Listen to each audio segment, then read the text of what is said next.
Hi, good morning to one and all. Today I'm exploring the British Prime Minister. So ಈಗ ನಾನು ನಿಮಗೆ ಬ್ರಿಟನ್ನಿನ ಪ್ರಧಾನಮಂತ್ರಿಯ ಅಧಿಕಾರ ಮತ್ತು ಕಾರ್ಯಗಳ ಬಗ್ಗೆ ಇಲ್ಲಿ ಹೇಳ್ತಾ ಇದ್ದೀನಿ. ಸೊ ಬ್ರಿಟನ್ನ ಪ್ರಧಾನಿಗಳು ಅವರು ಬ್ರಿಟನ್ನಲ್ಲಿ ಅತ್ಯಂತ ಮಹತ್ವಪೂರ್ಣವಾದಂಥ ಪಾತ್ರ ಮತ್ತು ಅತ್ಯಂತ ಹೆಚ್ಚಿನ ಅಧಿಕಾರಗಳನ್ನು ಹೊಂದಿರ್ತಾರೆ ಅಂದರೆ ಅದು ತಪ್ಪಾಗೋದಿಲ್ಲ. ಇಲ್ಲಿ ಒಂದು ಬ್ರಿಟನ್ನ ಒಬ್ಬ ಮಾಜಿ ಪ್ರಧಾನಿಯವರ ಒಂದು ಹರಾಲ್ಡ್ ವಿಲ್ಸನ್ ಅವರ ವ್ಯಾಖ್ಯಾನದಂತೆ ನಾವು ನೋಡೋದಾದರೆ, ಯಾವುದೇ ವಾದ್ಯ ಬಳಸದೆ ಆರ್ಕೆಸ್ಟ್ರಾವನ್ನು ನಡೆಸುವವರು ಪ್ರಧಾನಿಗಳು ಅನ್ನೋ ರೀತಿಯಲ್ಲಿ ಒಂದು ವ್ಯಾಖ್ಯಾನನ ಹರಾಲ್ಡ್ ವಿಲ್ಸನ್ ಅವರು ಇಲ್ಲಿ ನಮಗೆ ನೀಡೋದನ್ನು ಕಾಣೋದಕ್ಕೆ ಸಾಧ್ಯ ಆಗುತ್ತೆ. ಅಂದರೆ ಅದರ ಅರ್ಥ ಏನು ಅಂತಂದರೆ, ಪ್ರಧಾನಮಂತ್ರಿಗಳು ಅಷ್ಟೊಂದು ಶಕ್ತಿಶಾಲಿಗಳು, ಅಧಿಕಾರವನ್ನು ಹೊಂದಿರುವಂಥವರು, ಬುದ್ಧಿವಂತರು ಆಗಿರೋದನ್ನು ನಾವಿಲ್ಲಿ ನೋಡೋದಕ್ಕೆ ಸಾಧ್ಯ ಆಗುತ್ತೆ. ಸೊ ಸಾಮಾನ್ಯವಾಗಿ ಪ್ರಧಾನಮಂತ್ರಿಗಳು ಕೆಳ ಸದನ, ಬ್ರಿಟನ್ನ ಪಾರ್ಲಿಮೆಂಟ್ನ ಕೆಳ ಸದನ ಅಂದರೆ ಹೌಸ್ ಆಫ್ ಕಾಮನ್ಸ್ ಅಂತ ನಾವೇನು ಹೇಳ್ತಿಲ್ಲ, ಆ ಒಂದು ಸದನದಿಂದ ಆಯ್ಕೆ ಆಗುವಂಥವ್ರು. ಸೊ ಆ ಕೆಳ ಸದನದಿಂದ ಅವರನ್ನು ಆಯ್ಕೆ ಮಾಡಿ ನಂತರದಲ್ಲಿ ಅವರನ್ನು ಬಹುಪಕ್ಷದ ನಾಯಕರು ಕೂಡ ಆಗಿರೋದ್ರಿಂದ ಅವ್ರನ್ನ ಪ್ರಧಾನಮಂತ್ರಿಗಳಾಗಿ ಬ್ರಿಟನ್ನಿನ ಮಹಾರಾಣಿ ಅಥವಾ ರಾಜರು ಪ್ರಮಾಣ ವಚನದ ಬೋಧನೆಯನ್ನು ಮಾಡೋದನ್ನು ನಾವು ಕಾಣೋದಕ್ಕೆ ಸಾಧ್ಯ ಆಗುತ್ತೆ. ಸೊ ಪ್ರಧಾನಮಂತ್ರಿ ಅವರ ಸುತ್ತಲೂ ಕೂಡ ಅವರ ಒಂದು ಆಡಳಿತ ವರ್ಗ ಸುತ್ತಾ ಇರುತ್ತೆ ಅಂತಂದರೆ ಅದರ ಅರ್ಥ ಕೇಂದ್ರೀಕೃತವಾಗಿರುತ್ತೆ ಅಂತ ನಾವಿಲ್ಲಿ ಹೇಳ್ಬೋದು. ಅಂದರೆ ಪ್ರಧಾನಮಂತ್ರಿ ಕೈಗೊಳ್ಳುವ ಎಲ್ಲ ನಿರ್ಧಾರಗಳು ಅವರ ಮಂತ್ರಿಮಂಡಳಿಯ ನಿರ್ಧಾರವಾಗಿರುತ್ತೆ ಮತ್ತು ಮಂತ್ರಿಗಳು ನೀಡುವಂಥ ಸಲಹೆ ಸೂಚನೆಗಳು ಪ್ರಧಾನಮಂತ್ರಿಯ ನಿರ್ಧಾರಗಳಾಗಿರ್ತವೆ ಅನ್ನೋದನ್ನು ಇಲ್ಲಿ ನಾವು ಕಾಣೋದಕ್ಕೆ ಸಾಧ್ಯತೆ. ಆ ಒಂದು ಕಾರಣದಿಂದ ಪ್ರಧಾನಮಂತ್ರಿ ಆಡಳಿತದ ಕೇಂದ್ರ ಬಿಂದು ಅಂತ ನಾವು ಇಲ್ಲಿ ಹೇಳುವಂಥದ್ದು. ಸೊ ಹಾಗಾಗಿ ಪ್ರಧಾನಮಂತ್ರಿಯ ಯಶಸ್ಸು ಅಥವಾ ವೈಫಲ್ಯ ಅವರ ಆಡಳಿತದ ಜ್ಞಾನ ಮತ್ತು ಅವರ ಸಾಮರ್ಥ್ಯದ ಮೇಲೆ ಅವಲಂಬಿತವಾಗಿರುತ್ತೆ ಅಂತಲೂ ಕೂಡ ನಾವಿಲ್ಲಿ ಕರ್ಬೋದು. ಸೊ ಆ ಒಂದು ಕಾರಣದಲ್ಲಿ ಒಂದು ಉದಾಹರಣೆಯನ್ನು ತೆಗೆದುಕೊಂಡ್ರೆ, ಹಿಂದಿನ ಬ್ರಿಟನ್ನ ಪ್ರಧಾನಿಯಾದಂಥ ಬಹಳಷ್ಟು ಹೆಸರುವಾಸಿಯಾದಂಥ ಮಾರ್ಗ್ರೆಟ್ ಟ್ಯಾಚರ್ ಅವ್ರನ್ನ ತೆಗೆದುಕೊಳ್ಬೋದು. ಅವರ ಒಂದು ಅನುಭವ, ಜ್ಞಾನದ ಆಡಳಿತ ಮತ್ತು ಅವರ ವ್ಯಕ್ತಿತ್ವ ಯಾವ ರೀತಿಯಾಗಿದ್ದರೆ, ವೈರಿಗಳನ್ನು ಯಾವುದೇ ಕಾರಣಕ್ಕೂ ಕೂಡ ಮರೆಯಬಾರದು ಮತ್ತು ಕ್ಷಮಿಸುವ ಗುಣವನ್ನು ಹೊಂದಿಲ್ಲದೆ ಇರುವಂಥ ಮಾರ್ಗ್ರೆಟ್ ಟ್ಯಾಚರ್. ಸೊ ಆ ಒಂದು ಕಾರಣದಿಂದ ಅವರು ಬಹಳಷ್ಟು ಹೆಸರುವಾಸಿಯಾಗಿದ್ದು ಪ್ರಸಿದ್ಧಿಯಾಗಿದ್ದರು ಅಂತಲೂ ಕೂಡ ಹೇಳ್ಬೋದು. ಅದೇ ನಿಟ್ಟಿನಲ್ಲಿ ಟೋನಿ ಬ್ಲೇರ್ ಅತ್ಯಂತ ಪ್ರಭಾವಿ ಮತ್ತು ಪ್ರಸಿದ್ಧ ಬ್ರಿಟನ್ನ ಪ್ರಧಾನಿ ಅಂತ ಹೇಳಿದರೆ ಟೋನಿ ಬ್ಲೇರ್ ಅವರು ಅಭಿವೃದ್ಧಿಶೀಲ ಆದರೆ ಪರಾವಲಂಬಿ ಎಂಬ ಆಪಾದಕ್ಕೆ ಅವರು ಈಡಾಗಿದ್ದರು. ಸೊ ಈ ರೀತಿಯಾಗಿ ಪ್ರತಿಯೊಬ್ಬ ಪ್ರಧಾನಿ ಅಥವಾ ನಾಯಕರ ಒಂದು ಗುಣ ಮತ್ತು ಅವರೊಂದು ಜ್ಞಾನದ ಆಡಳಿತ, ಅವರ ವ್ಯಕ್ತಿತ್ವದ ಆಧಾರದ ಮೇಲೆ ಅವರ ಒಂದು ಆಡಳಿತದ ಯಶಸ್ಸು ಮತ್ತು ವೈಫಲ್ಯವನ್ನು ನಾವು ಕಾಣೋದಕ್ಕೆ ಸಾಧ್ಯ ಆಗುತ್ತೆ ಅಂತ ಹೇಳ್ಬೋದು. The prime minister of the Britain plays a very significant and important role in the administration of the Britain. Basically, he is elected from the lower house. He is the leader of the majority party and he represents the lower house, that is the House of Commons. And the entire administration revolves around the Prime Minister because the decisions of his cabinet colleagues and other ministers are the advice of the Prime Minister or whatever. Everything will be according to the issues or the administration or the development. Everything will depend upon the knowledge and the experience of the Prime Minister. Because of the reason we can say that the Prime Minister's experience and the knowledge will be success or the failure for his administration. It means that if he is having more knowledge and experience and his capacity to take all the leaders together, it may be the opposition leaders or it may be his own cabinet colleagues, everything will make the success or the failure of his administration. So because of the reason he is the main pillar in the administration and all the administration revolves around the Prime Ministers. So we can take an example of a Margaret Thatcher. Margaret Thatcher, the former Prime Minister of the Britain, the knowledge or the experience and the personality is such a way that never forget the enemies and never give a paradigm to them. So such a character or the personality made her to become a tough in the Britain administration. That's why she is called as the Iron Lady of the Britain. So similarly, another popular prime minister we can see in Britain, that is the Tony Blair. Tony Blair his personality is such a way that developmental but the dependent. So he always wants to have a development goal, but he is dependent on certain things. So the success or the failure of the administration, everything depends on the personality of the prime minister. Because of the reason, we can say that the administration in the Britain completely depends on the prime minister's capacity and willingness to work. ನಂತರದಲ್ಲಿ ಬ್ರಿಟನ್ನ ಪ್ರಧಾನಮಂತ್ರಿಗಳ ಅಧಿಕಾರ ಮತ್ತು ಕಾರ್ಯಗಳನ್ನು ನಾವು ನೋಡ್ತಾ ಹೋದರೆ, ಮೊದಲನೇದಲ್ಲಿ ಸಚಿವ ಸಂಪುಟದ ರಚನೆ. ಬ್ರಿಟನ್ನಲ್ಲಿ ಪ್ರಧಾನಮಂತ್ರಿಗಳನ್ನು ಯಾವ ರೀತಿಯಾಗಿ ಆಯ್ಕೆ ಮಾಡ್ತಾರೆ ಅಂತಂದರೆ, ನಾನು ನಿಮಗೆ ಆಗಲೇ ಹೇಳಿದೆ, ಬ್ರಿಟನ್ನ ಪ್ರಧಾನಮಂತ್ರಿ ಕೆಳ ಸದನ ಅಥವಾ ಹೌಸ್ ಆಫ್ ಕಾಮನ್ಸ್ನ ಸದಸ್ಯರಾಗಿರಬೇಕು ಅನ್ನುವಂಥದ್ದು. ಸೊ ಸದಸ್ಯರಾದರೂ ಮಾತ್ರ ಅಲ್ಲಿ ಬ್ರಿಟನ್ನಲ್ಲಿ ಪ್ರಧಾನಿಗಳಾಗಿ ಆಯ್ಕೆ ಆಗೋದಕ್ಕೆ ಸಾಧ್ಯ ಆಗತ್ತೆ. ಚುನಾವಣೆ ನಡೆದ ನಂತರದಲ್ಲಿ ಯಾವ ಪಕ್ಷ ಬಹುಮತ ಪಡೆಯುತ್ತೋ ಆ ಬಹುಮತ ಪಕ್ಷದ ಪಡೆದ ನಾಯಕನನ್ನು ಬ್ರಿಟನ್ನಿನ ರಾಜ ಅಥವಾ ಮಹಾರಾಣಿ ಪ್ರಧಾನಮಂತ್ರಿಯ ಹುದ್ದೆಗೆ ನಾಮಕರಣ ಮಾಡಲು ಅವರನ್ನು ಆಹ್ವಾನವನ್ನು ನೀಡಲಾಗುತ್ತೆ. ನಂತರದಲ್ಲಿ ಪ್ರಮಾಣ ವಚನ ಬೋಧನೆಗಳನ್ನು ನೀಡಿದ ನಂತರದಲ್ಲಿ ಅವರನ್ನು ಪ್ರಧಾನಮಂತ್ರಿಯಾಗಿ ನೇಮಕವನ್ನು ಮಾಡಲಾಗುತ್ತೆ. ಒಟ್ಟಾರೆಯಾಗಿ ಹೇಳಬೇಕಾದ್ರೆ ಪ್ರಧಾನಮಂತ್ರಿ ಬಹುಮತ ಪಡೆದ ಪಕ್ಷದ ನಾಯಕ ಮತ್ತು ಕೆಳ ಸದನ ಸದಸ್ಯರು ಅಂತ ಹೇಳ್ಬೋದು. ನಂತರದಲ್ಲಿ ಪ್ರಧಾನಮಂತ್ರಿಯ ಒಂದು ಪ್ರತಿಜ್ಞಾವಿಧಿ ಬೋಧನೆ ನಂತರದಲ್ಲಿ ಪ್ರಧಾನಮಂತ್ರಿಯ ಅತ್ಯಂತ ಪ್ರಮುಖವಾದಂಥ ಕಾರ್ಯ ಏನಾಗಿರುತ್ತೆ ಅಂದರೆ ಸಚಿವ ಸಂಪುಟದ ರಚನೆ. ಸೊ ಅತ್ಯಂತ ಪ್ರಭಾವಶಾಲಿಗಳು ಮತ್ತು ಬುದ್ಧಿಜೀವಿಗಳು ಮತ್ತು ಅನುಭವವನ್ನು ಹೊಂದಿರುವಂಥವ್ರನ್ನ ತನ್ನ ಮಂತ್ರಿಮಂಡಲದಲ್ಲಿ ಆಯ್ಕೆಯನ್ನು ಮಾಡಿಕೊಳ್ಳುವಂಥದ್ದು ಪ್ರಧಾನಮಂತ್ರಿಯ ಜವಾಬ್ದಾರಿ ಅಂತ. ಸರ್ಕಾರದ ಕಾರ್ಯಶೀಲತೆ, ದಕ್ಷತೆ ಪ್ರಧಾನಮಂತ್ರಿಯ ಹೊಣೆಯಾಗಿದ್ದರೆ ಮಂತ್ರಿ ವರ್ಗವನ್ನು ಆಯ್ಕೆ ಮಾಡುವ ಸಂಪೂರ್ಣ ಅಧಿಕಾರ ಪ್ರಧಾನಿಗಿರುತ್ತೆ. ಸೊ ಹಾಗಾಗಿ ಬಹಳಷ್ಟು ಆಲೋಚನೆಗಳು ಮತ್ತು ವಿಚಾರಗಳನ್ನು ವಿವೇಚನೆಯಿಂದ ತನ್ನ ಸಚಿವ ಸಂಪುಟದ ರಚನೆಯನ್ನು ಮಾಡುವಂಥ ಜವಾಬ್ದಾರಿ ಪ್ರಧಾನಮಂತ್ರಿ ಆಗುತ್ತೆ. ಸೊ ಇದು ಮೊದಲವರ ಒಂದು ಕಾರ್ಯ ಮತ್ತು ಅಧಿಕಾರ ಅಂತ ನಾವಿಲ್ಲಿ ಹೇಳ್ಬೋದು. Now, let's see the powers and functions of the Prime Minister.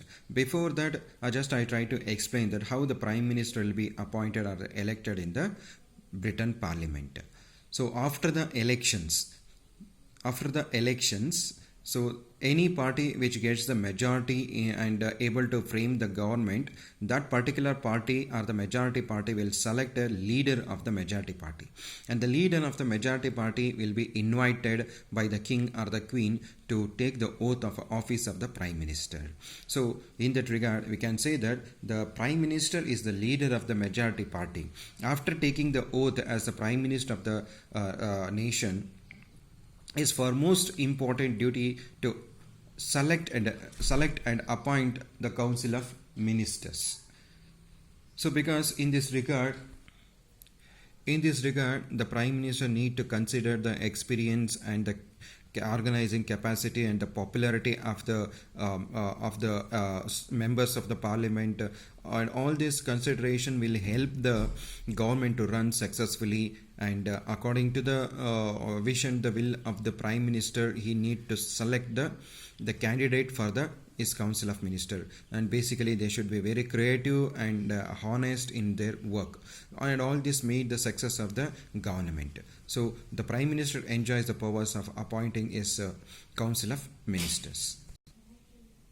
ಮುಂದುವರಿತ ಎರಡನೇ ಒಂದು ಅಧಿಕಾರ ಮತ್ತು ಕಾರ್ಯಗಳು ಪ್ರಧಾನಮಂತ್ರಿದು ಅಂತ ಹೇಳಿದ್ರೆ ಮಂತ್ರಿಗಳಿಗೆ ಖಾತೆಯ ಹಂಚುವಿಕೆ. ನಾನು ಆಗಲೇ ಹೇಳಿದೆ, ಮಂತ್ರಿಗಳನ್ನು ಆಯ್ಕೆ ಮಾಡುವಂಥದ್ದು ಬಹಳ ಜವಾಬ್ದಾರಿಯುತವಾದಂಥ ಒಂದು ಕಾರ್ಯ ಪ್ರಧಾನಮಂತ್ರಿಯವರದಾಗಿರುತ್ತೆ. ಸೊ ಆ ಒಂದು ಕಾರಣದಲ್ಲಿ ಅವರು ಆ ಮಂತ್ರಿಗಳ ಒಂದು ಪಾಪ್ಯುಲಾರಿಟಿ ಮತ್ತು ಅನುಭವ ಹಾಗೂ ಅವರ ಒಂದು ಕಾರ್ಯ ದಕ್ಷತೆಯ ಆಧಾರದ ಮೇಲೆ ಅವರನ್ನು ಆಯ್ಕೆ ಮಾಡಿರಲಾಗಿರುತ್ತೆ ಅಂತ. ಕಾರಣ ಏನು ಅಂತಂದರೆ, ಒಂದು ಮಂತ್ರಿಮಂಡಲ ಅಂದ ಮೇಲೆ ಅಲ್ಲಿ ಪ್ರಮುಖವಾದಂಥ ಖಾತೆಗಳಿರ್ತವೆ. ಆ ಖಾತೆಗಳನ್ನು ನಿರ್ವಹಿಸುವಂಥ ಒಂದು ಸಾಮರ್ಥ್ಯ ಅವರಲ್ಲಿ ಇದೆಯೋ ಇಲ್ವೋ ಅನ್ನೋದು ಗೊತ್ತಾದಾಗ ಮಾತ್ರ ಅವರುಗಳನ್ನು ನಾವು ಮಂತ್ರಿಗಳಾಗಿ ನೇಮಕವನ್ನು ಮಾಡಬೇಕಾಗುತ್ತೆ. ಸೊ ಹಾಗಾಗಿ ಮಂತ್ರಿಮಂಡಲವನ್ನು ನೇಮಕ ಮಾಡುವಂಥದ್ದು, ಮಂತ್ರಿಗಳನ್ನು ಖಾತೆಯ ಹಂಚಿಕೆಯನ್ನು ಮಾಡುವಂಥದ್ದು ಪ್ರಧಾನಮಂತ್ರಿ ಅತ್ಯಂತ ಪ್ರಮುಖವಾದಂಥ ಒಂದು ಕಾರ್ಯ ಮತ್ತು ಅಧಿಕಾರ ಅಂತ ಹೇಳ್ಬೋದು.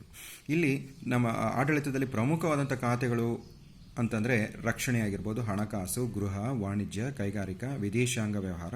ಸೊ ಈ ರೀತಿಯಾಗಿ ಅತ್ಯಂತ ಹಲವಾರು ಪ್ರಮುಖವಾದಂಥ ಖಾತೆಗಳನ್ನು ನಾವು ಇಲ್ಲಿ ನೋಡೋದಕ್ಕೆ ಸಾಧ್ಯ ಆಗುತ್ತೆ. ಆ ಎಲ್ಲ ಖಾತೆಗಳನ್ನು ಸಮರ್ಥವಾಗಿ ನಿರ್ವಹಿಸುವವರನ್ನು ನಾವು ಮಂತ್ರಿಗಳಾಗಿ ನಾವು ನೇಮಕವನ್ನು ಮಾಡೋಕ್ಕಾಗುತ್ತೆ. ಸೊ ಹಾಗಾಗಿ ಜನರಿಂದ ಮತ್ತು ಕಾರ್ಯಕರ್ತರಿಂದ ಉತ್ತಮ ಬೆಂಬಲವನ್ನು ಪಡೆದಂಥ ನಾಯಕರು ಮತ್ತು ಹೆಚ್ಚಿನ ಅನುಭವವನ್ನು ಜ್ಞಾನವನ್ನು ಉಳ್ಳಂಥವರು. ಅಂದರೆ ಅದರ ಉದಾಹರಣೆ ಅಂತಂದರೆ ಯಾವ ಒಬ್ಬ ಸದಸ್ಯರಿಗೆ ವಾಣಿಜ್ಯ ವ್ಯವಹಾರಗಳಲ್ಲಿ, ಕೈಗಾರಿಕೆಗಳಲ್ಲಿ ಅಥವಾ ವಿದೇಶಾಂಗ ವ್ಯವಹಾರಗಳಲ್ಲಿ ಹೆಚ್ಚಿನ ಒಂದು ತಿಳುವಳಿಕೆ ಜ್ಞಾನವನ್ನು ಹೊಂದಿರ್ತಾರೋ ಅಂಥ ಒಂದು ಖಾತೆಗಳಿಗೆ ಮಂತ್ರಿಗಳನ್ನಾಗಿ ನೇಮಿಸುವಂಥದ್ದು ಒಂದು ಉತ್ತಮವಾದಂಥ ಒಂದು ಕಾರ್ಯ ಅಂತ ನಾವು ಹೇಳ್ಬೋದು. ಸೊ ಹಾಗಾಗಿ ಪ್ರಧಾನಮಂತ್ರಿಗಳು ಮಂತ್ರಿಗಳಿಗೆ ಖಾತೆಯನ್ನು ಹಂಚಿಕೆಯನ್ನು ಮಾಡಬೇಕಾದ್ರೆ ಬಹಳಷ್ಟು ವಿಚಾರಗಳನ್ನು ಗಮನದಲ್ಲಿ ಇಟ್ಟುಕೊಂಡು ಹಂಚಿಕೆಯನ್ನು ಮಾಡ್ಬೋದು. ಅದೇ ರೀತಿಯಲ್ಲಿ ಆಡಳಿತದ ಸುಭದ್ರತೆ ಮತ್ತು ಸಮರ್ಥೆಯ ದೃಷ್ಟಿಯಿಂದ ಮಂತ್ರಿಮಂಡಲವನ್ನು ವಿಸ್ತರಿಸುವುದು, ಪುನರ್ರಚಿಸುವ ಅಧಿಕಾರವು ಕೂಡ ಪ್ರಧಾನಮಂತ್ರಿಗಳಿಗೆ ಇರುತ್ತೆ ಅಂತ ನಾವಿಲ್ಲಿ ನೋಡ್ಬೋದು. Move on to the next important powers and functions as the distributions of the portfolios to the ministers. As earlier told you that the selecting and appointing the minister's job is also a very tough job for the prime minister, because in the administration there are a lot of very important portfolios will be there, and the prime minister is to make sure that these people will have a capacity and experience and knowledge of taking care of these portfolios, and make sure that the government will have a development oriented paths and the goals. So because of the reason in selecting and appointing the ministers, the prime minister need to be very careful, and after selecting and appointing the ministers, when it comes to the point of a distributions, the very most powerful portfolios must be handed over to the that means allotted to the ministers in such a way that they shows the interest and they have a capacity to handle all the pressures and the all the pressures and other things. Particularly if you take example of a defense, finance, home, commerce, industry, or it may be external affairs. So some of these are considered as a very powerful portfolios in the administrations. So these portfolios requires a lot of knowledgeable people and experienced and have a creativity or understanding with the other nations.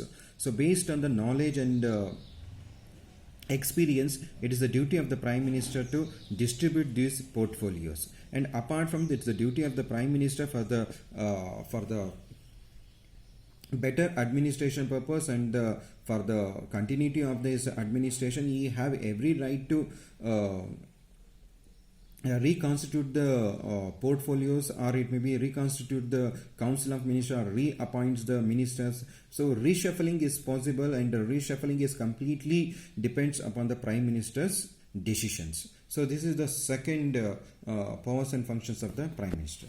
Next we'll move towards the another powers and functions, that is the cabinet, the chairman of the cabinet. Prime minister is the cabinet chairman of the cabinet. So in the cabinet, whenever the cabinet meetings will be conducted, the prime minister will chair the sessions. So naturally there will be a hard discussions will take place on the developmental or the any other issues, or it may be an agreement, or maybe declaring a war, or any progresses. There will be discussions in the cabinet meeting. So it will be chaired by the prime ministers. So whatever the discussions or hard discussions, whatever the discussions take place in the cabinet, it is the duty of the prime minister to specify and bring the control of the ministers in such a way that they will go according to the constitution, and make sure that all the developmental goals or the plans must be executed according to the time and the situations. So naturally what happens in the cabinet meeting, whatever the proposals are put forward by the other ministers will be accepted, and if any slight modification or changes will be there, that will be discussed and corrected. So being the chairman of the cabinet, it's the duty of the prime minister to make sure that all the ministers will come together, and he takes all the minister with a confidence and without any issues or the problems in the council of ministers, or it may be in the cabinet. ನಂತರದಲ್ಲಿ ಇನ್ನೊಂದು ಪ್ರಮುಖವಾದಂಥ ಅಧಿಕಾರ ಕಾರ್ಯಗಳು ಬ್ರಿಟನ್ನ ಪ್ರಧಾನಮಂತ್ರಿಯ ಕಾರ್ಯ ಏನಾಗಿರುತ್ತೆ ಅಂದರೆ, ಇವರು ಕ್ಯಾಬಿನೆಟ್ ಸಭೆಯ ಅಧ್ಯಕ್ಷರಾಗಿರ್ತಾರೆ. ಯಾವುದೇ ಒಂದು ಸಂದರ್ಭದಲ್ಲಿ ಕ್ಯಾಬಿನೆಟ್ ಸಭೆಯ ನಡೆಸುವಂಥ ಸಂದರ್ಭದಲ್ಲಿ ಅಧ್ಯಕ್ಷತೆಯನ್ನು ವಹಿಸಿಕೊಂಡು ಕ್ಯಾಬಿನೆಟ್ನಲ್ಲಿ ಏನು ಒಂದು ಚರ್ಚೆಗಳು ನಡೆಯುತ್ತೋ ಅಂಥ ಸಂದರ್ಭಗಳಲ್ಲಿ ಮಧ್ಯಸ್ಥಿಕೆಯನ್ನು ವಹಿಸಬೇಕಾಗತ್ತೆ. ಯಾಕಂದರೆ ಭಿನ್ನಾಭಿಪ್ರಾಯಗಳು, ವಾದ ವಿವಾದಗಳು, ಚರ್ಚೆಗಳು ಬಹಳಷ್ಟು ನಡೆಯುತ್ತೆ ಕೌನ್ಸಿಲ್ ಆಫ್ ಮಿನಿಸ್ಟರ್ಸ್ಗಳಲ್ಲಿ, ಅಂದರೆ ಮಂತ್ರಿಗಳ ನಡುವೆ. ಅಂಥ ಸಂದರ್ಭದಲ್ಲಿ ಪ್ರಧಾನಮಂತ್ರಿಯ ಒಂದು ಪ್ರಮುಖವಾದಂಥ ಒಂದು ಕಾರ್ಯ ಏನಾಗಿರುತ್ತೆ ಅಂತಂದರೆ, ಕ್ಯಾಬಿನೆಟ್ನಲ್ಲಿ ಒಂದು ಯಾವುದೇ ರೀತಿಯಂಥ ಭಿನ್ನಾಭಿಪ್ರಾಯಗಳು ಬರದೆ, ಕುಂದುಕೊರತೆಗಳು ಬರದೆ, ಎಲ್ಲ ನಡುವೆ ಸಾಮರ್ಥ್ಯಗಳು ಅಂದರೆ ಮಂತ್ರಿಗಳ ನಡುವೆ ಸಾಮ್ಯತೆ ಮತ್ತು ಒಂದೇ ನಿರ್ಧಾರ ಬರೋ ರೀತಿಯಲ್ಲಿ, ಒಂದೇ ತೀರ್ಮಾನ ಬರೋ ರೀತಿಯಲ್ಲಿ ನೋಡ್ಕೊಳ್ಬೇಕಾದಂಥದ್ದು ಕ್ಯಾಬಿನೆಟ್ ಅಧ್ಯಕ್ಷ ಅಥವಾ ಪ್ರಧಾನಮಂತ್ರಿಗಳ ಕಾರ್ಯ ಆಗಿರುತ್ತೆ. ಸೊ ಇನ್ನೊಂದು ಪ್ರಮುಖವಾದಂಥ ವಿಚಾರ ಅಂದರೆ, ಮಂತ್ರಿಗಳು ಯಾವುದೇ ಒಂದು ಪ್ರಸ್ತಾಪಗಳನ್ನು ಕ್ಯಾಬಿನೆಟ್ ಸಭೆಗೆ ತಂದಂಥ ಸಂದರ್ಭಗಳಲ್ಲಿ ನ್ಯಾಚುರಲ್ ಆಗಿ ಅಲ್ಲಿ ಪ್ರಧಾನಮಂತ್ರಿ ಮತ್ತು ಇತರ ಸದಸ್ಯರುಗಳು ಆ ಒಂದು ಪ್ರಸ್ತಾವನೆಗಳನ್ನ ಒಪ್ಕೊಳ್ತಾರೆ, ತಿರಸ್ಕರಿಸುವುದಿಲ್ಲ. ನಂತರದಲ್ಲಿ ಆದರೂ ಕೂಡ ತಿರಸ್ಕರಿಸುವ ಅಧಿಕಾರ ಇದ್ದರೂ ಕೂಡ ಅದನ್ನು ಪ್ರಮುಖವಾಗಿ ಅಲ್ಲಿ ಒಪ್ಪಲಾಗುತ್ತೆ. ನಂತರದಲ್ಲಿ ಎಲ್ಲರನ್ನೂ ಕೂಡ ಜೊತೆಯಾಗಿ ಕರ್ಕೊಂಡು ಹೋಗುವಂಥದ್ದು ಪ್ರಧಾನಮಂತ್ರಿಯ ಕಾರ್ಯ ಆಗುತ್ತೆ. ಜೊತೆಯಾಗಿ ಕರ್ಕೊಂಡು ಹೋಗೋದು ಅಂತಂದರೆ ಯಾವುದೇ ಭಿನ್ನಾಭಿಪ್ರಾಯಗಳು ಮಂತ್ರಿಮಂಡಲದಲ್ಲಿ ಉದ್ಭವಿಸದೇ ಇರೋ ರೀತಿಯಲ್ಲಿ ನೋಡ್ಕೊಳ್ಬೇಕಾದದ್ದು ಕ್ಯಾಬಿನೆಟ್ನ ಅಧ್ಯಕ್ಷರಾದಂಥ ಪ್ರಧಾನಮಂತ್ರಿಗಳ ಒಂದು ಪ್ರಮುಖವಾದಂಥ ಕಾರ್ಯ ಆಗಿರುತ್ತೆ ಅಂತ ನಾವಿಲ್ಲಿ ಹೇಳುವಂಥದ್ದು. ನಂತರದಲ್ಲಿ ಪಕ್ಷದ ನಾಯಕ. ಪ್ರಧಾನಮಂತ್ರಿಗಳು ಬಹುಮತ ಪಡೆದ ಪಕ್ಷದ ನಾಯಕರಾಗಿರ್ತಾರೆ ಅಂತ ನಾನು ಆಗಲೇ ಹೇಳಿದೆ. ಅದೇ ರೀತಿಯಲ್ಲಿ ಇವರು ಪಕ್ಷದ ನಾಯಕರು ಕೂಡ ಆಗಿರ್ತಾರೆ. ಯಾಕಂತಂದರೆ ಪ್ರಮುಖವಾಗಿ ಚುನಾವಣೆಯ ಸಂದರ್ಭವನ್ನು ನಾವು ಉದಾಹರಣೆಯಾಗಿ ತೆಗೆದುಕೊಂಡ್ರೆ ಆದರೆ ಪ್ರಧಾನಮಂತ್ರಿಗಳನ್ನು ಅಂದರೆ ಆ ಪ್ರಧಾನಮಂತ್ರಿಯ ವ್ಯಕ್ತಿಯನ್ನು ನೋಡಿ ಇಲ್ಲಿ ಕೆಲವೊಂದು ಸಾರಿ ಮತದಾರರು ಚುನಾವಣೆಗೆ ಮತವನ್ನು ಚಲಾಯಿಸ್ತಾರೋ ಹೊರತು ಪಕ್ಷದ ಕೆಲವೊಂದು ಕಾರ್ಯಕ್ರಮಗಳಿಗೆ ಹೆಚ್ಚಿನ ಒಂದು ಬೆಲೆಯನ್ನು ಕೊಡೋದಿಲ್ಲ ಅಂತ ಹೇಳ್ಬೋದು. ಅದಕ್ಕೆ ಬೆಸ್ಟ್ ಉದಾಹರಣೆ ಅಂತ ಹೇಳೋದು ಭಾರತದ ಒಂದು ಉದಾಹರಣೆಯನ್ನು ತೆಗೆದುಕೊಂಡ್ರೆ, ಪ್ರಧಾನಿ ಮೋದಿಯವರನ್ನು ನೋಡಿ ನಾವು ಇಲ್ಲಿ ಮತ್ತು ಮೋದಿಯವರ ಒಂದು ಕಾರ್ಯಕ್ಷಮತೆ ಮತ್ತು ಅವರ ಒಂದು ಕಾರ್ಯದಕ್ಷತೆಯನ್ನು ನೋಡಿ ಇಲ್ಲಿ ಭಾರತದಲ್ಲಿ ಮತವನ್ನು ಚಲಾಯಿಸಿರೋದನ್ನು ನಾವು ಒಂದು ಅತ್ಯುತ್ತಮ ಉದಾಹರಣೆಯನ್ನಾಗಿ ತೆಗೆದುಕೊಳ್ಳಬಹುದು. ಹೊರತು ಪಕ್ಷದ ಒಂದು ಕಾರ್ಯಚಟುವಟಿಕೆಗಳು, ಪಕ್ಷದ ಒಂದು ಯೋಜನೆಗಳಿಗೆ ಹೆಚ್ಚಿನ ಬೆಲೆಯನ್ನು ಜನರು ನೀಡದೇ ಇರುವಂಥದ್ದು ಕೂಡ ಹಲವಾರು ಉದಾಹರಣೆಗಳು ಇರ್ಬೋದು. ಸೊ ಹಾಗಾಗಿ ಪಕ್ಷಕ್ಕಿಂತ ಇಲ್ಲಿ ಪಕ್ಷದ ನಾಯಕನಿಗೆ ಹೆಚ್ಚು ಬೆಲೆ ಇರೋದ್ರಿಂದ ಪ್ರಧಾನಮಂತ್ರಿ ಪಕ್ಷದ ಮುಖವಾಗಿ ನಾವು ಕಾಣೋದಕ್ಕೆ ಸಾಧ್ಯ ಆಗುತ್ತೆ. ಸೊ ಪಕ್ಷದ ಸಂಪೂರ್ಣ ಜವಾಬ್ದಾರಿಯು ಕೂಡ ಪ್ರಧಾನಮಂತ್ರಿಯ ಮೇಲೆ ಇರೋದನ್ನು ನಾವು ಕಾಣ್ಬೋದು. So the next thing is the leader of the party. So as earlier I told you that the leader of the majority party will be appointed as the prime minister. Not only he is the leader of the majority party, apart from that he is also the leader of the party. So whenever the elections or whenever any popular decisions or any programs will be implemented, the prime minister will be projected as the key figure or the key face of that particular program, or it may be in the elections, because the people will vote on the face of that particular prime minister, not based on the political party. So if you take example of in India, the Prime Minister Modi will enjoy the popularity than the political party. So because of the reason, the personality and the character and the functioning style of that particular person, that means the Prime Minister, plays a very important role. In this regard, we can say that the Prime Minister will be the leader of the majority and he is the face of the political party to win the elections and come out with the popular programs of the government. ನಂತರದಲ್ಲಿ ಮುಂದುವರಿತ ಸಾಮಾನ್ಯ ಸಭೆಯ ನಾಯಕ ಅಂದರೆ house of ಕಾಮನ್ಸ್ನ leader. So ಪ್ರಧಾನಮಂತ್ರಿ ಸಾಮಾನ್ಯ ಸಭೆ ನಾಯಕರಾಗಿರೋದನ್ನು ನಾವು ಕಾಣೋದಕ್ಕೆ ಸಾಧ್ಯ ಆಗುತ್ತೆ. ಯಾಕಂತಂದರೆ ಸಾಮಾನ್ಯ ಸಭೆಯಲ್ಲಿ ಅಥವಾ ಹೌಸ್ ಆಫ್ ಕಾಮನ್ಸ್ನಲ್ಲಿ ಇವರು ಸದಸ್ಯರಾಗಿರಬೇಕಾಗತ್ತೆ, ಪ್ರಧಾನಮಂತ್ರಿಗಳಾಗಬೇಕು ಅಂತ ಸಂದರ್ಭದಲ್ಲಿ. ಸೊ ಹಾಗಾಗಿ ಸರ್ಕಾರದ ಶಾಸನೀಯ ತೀರ್ಮಾನಗಳಿಗೆ ಸಂಸತ್ತಿನ ಅಂಗೀಕಾರವನ್ನು ಪಡೆಯುವಂಥದ್ದು ಪ್ರಧಾನಮಂತ್ರಿಯ ಜವಾಬ್ದಾರಿಯಾಗಿರುತ್ತೆ. ಅಂದರೆ ಸಂಸತ್ತಿನಲ್ಲಿ ಯಾವುದೇ ಅಥವಾ ಹೌಸ್ ಆಫ್ ಕಾಮನ್ಸ್ನಲ್ಲಿ ಯಾವುದೇ ಶಾಸನಗಳನ್ನು, ನೀತಿಗಳನ್ನು ರಚನೆಯನ್ನು ಮಾಡುವಂಥ ಸಂದರ್ಭಗಳಲ್ಲಿ ಅಥವಾ ಯಾವುದೇ ಯೋಜನೆಗಳನ್ನು ಜಾರಿಗೆ ತರುವಂಥ ಸಂದರ್ಭದಲ್ಲಿ ನಾಯಕರಾಗಿ ಅದರ ಸಮರ್ಥನೆಯನ್ನು ಮಾಡುವಂಥದ್ದು ಮತ್ತು ವಿಮರ್ಶನೆಯನ್ನು ಮಾಡುವಂಥದ್ದು, ಅದರ ಕಾರ್ಯಚಟುವಟಿಕೆಗಳ ವಿವರಣೆಯನ್ನು ನೀಡುವಂಥದ್ದು, ಸಚಿವ ಸಂಪುಟದ ಎಲ್ಲ ಕಾರ್ಯಗಳನ್ನು ಸಮರ್ಥವಾಗಿ ನಿರ್ವಹಿಸಿಕೊಳ್ಳುವಂಥದ್ದಲ್ಲಿ ತಪ್ಪು ಅಥವಾ ನಿರ್ವಹಣೆಯಲ್ಲಿ ಯಾವುದೇ ತಪ್ಪು ಬಂದಂಥ ಸಂದರ್ಭದಲ್ಲಿ ಆ ತಪ್ಪುಗಳನ್ನು ಸರಿಪಡಿಸುವಂಥದ್ದು ಎಲ್ಲ ಜವಾಬ್ದಾರಿಯು ಕೂಡ ಆ ಸಭೆಯ ನಾಯಕನಾಗಿ ಪ್ರಧಾನಮಂತ್ರಿಯನ್ನು ನಿರ್ವಹಿಸಬೇಕಾಗತ್ತೆ. ಸೊ ಆ ಒಂದು ಕಾರಣದಿಂದ ಪ್ರಧಾನಮಂತ್ರಿಯ ಒಂದು ಪಾತ್ರ ಸಾಮಾನ್ಯ ಸಭೆಯಲ್ಲಿ ಹೆಚ್ಚಾಗಿರುತ್ತೆ, ಅವರ ಒಂದು ಜವಾಬ್ದಾರಿಯು ಕೂಡ ಹೆಚ್ಚಾಗಿರುತ್ತೆ ಅಂತ ನಾವಿಲ್ಲಿ ನೋಡ್ಬೋದು. The next thing is that the Prime Minister will be the leader of the lower house. Basically the lower house in the Britain is the House of Commons, and he is the member of the lower house or the House of Commons. Then only he can be a Prime Minister of the Britain. So that is what the customs and tradition or the law says, that the Prime Minister shall be the member of the lower house or the House of Commons. Being the leader of the lower house, it's the duty of the Prime Minister to make sure that all the laws will be accepted or passed in the lower house, and whatever the queries or whatever the questions is there, all the things will be taken care and answered by his colleagues, that means it's the council of ministers, or if any mistakes or anything, any allegations comes, it's the duty of the prime minister and the council of ministers make sure that all the allegations will be answered and enjoys the support in the lower house. As long as the prime minister and the council of ministers enjoys the support of the lower house, they can remain in power.